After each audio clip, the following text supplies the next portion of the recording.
Kalian pernah dengar nggak sih kenapa kalau patah tulang atau retak sebaiknya diurut saja? Nah, hari kita akan bahas ya, kenapa sebaiknya patah tulang itu nggak boleh diurut dan kenapa beberapa kasus operasi justru menjadi pilihan terbaik.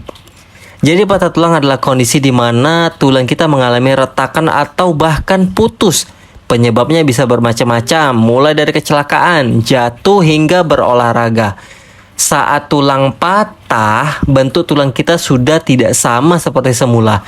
Bahkan kadang-kadang ujung tulang yang patah bisa menjadi jaringan mengenai jaringan di sekitarnya seperti otot atau pembuluh darah. Kenapa nggak boleh diurut? Nah, ketika patah tulang atau tulang kita patah, posisi tulang harus kembali seperti semula agar bisa menyambung dengan baik.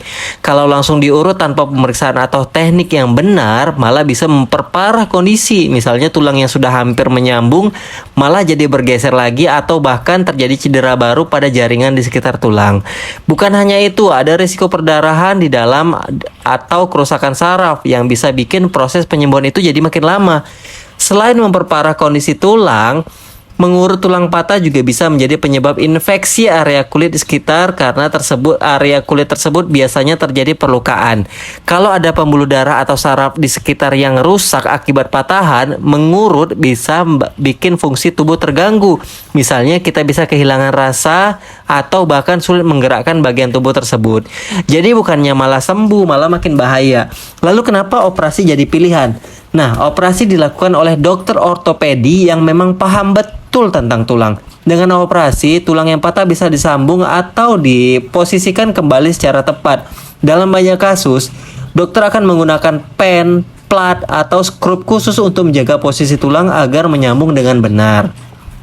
Jadi proses penyembuhannya lebih aman dan efektif karena benar-benar tersambung tulang yang patah tadi di posisi yang tepat. Manfaat operasi untuk patah tulang ini sangat banyak, terutama untuk pemulihan yang lebih baik. Dengan operasi, posisi tulang kembali seperti semula, mengurangi resiko tulang yang menyambung dengan bentuk yang salah. Kalau tulang menyambung dengan posisi yang tepat, tubuh kita bisa berfungsi normal tanpa gangguan. Selain itu, prosedur ini juga membantu mengurangi rasa sakit dan mempercepat waktu penyembuhan. Meski ada beberapa patah tulang ringan yang bisa sembuh tanpa operasi, ada juga yang memang harus dioperasi. Biasanya ini terjadi pada patah tulang yang parah atau yang terjadi di area tertentu seperti pinggul, kaki, atau lengan. Kalau tidak dioperasi, resikonya bisa fatal, terutama kalau patahan tulang mengenai pembuluh darah yang besar atau bagian saraf.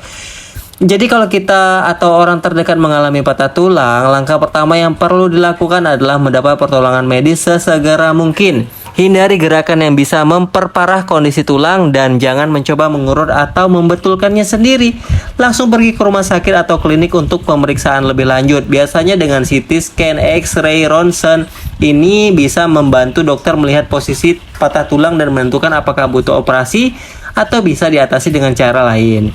Jadi memang lebih banyak dampak positifnya ketika patah tulang terjadi itu dioperasi dan dikonsulkan kepada dokter dibandingkan dengan mencoba-coba untuk diurut terlebih dahulu karena resikonya nggak main-main ya teman-teman ya. Sebarkan video ini jika kalian merasa video ini bermanfaat. Tetap sehat dan selalu sehat ya.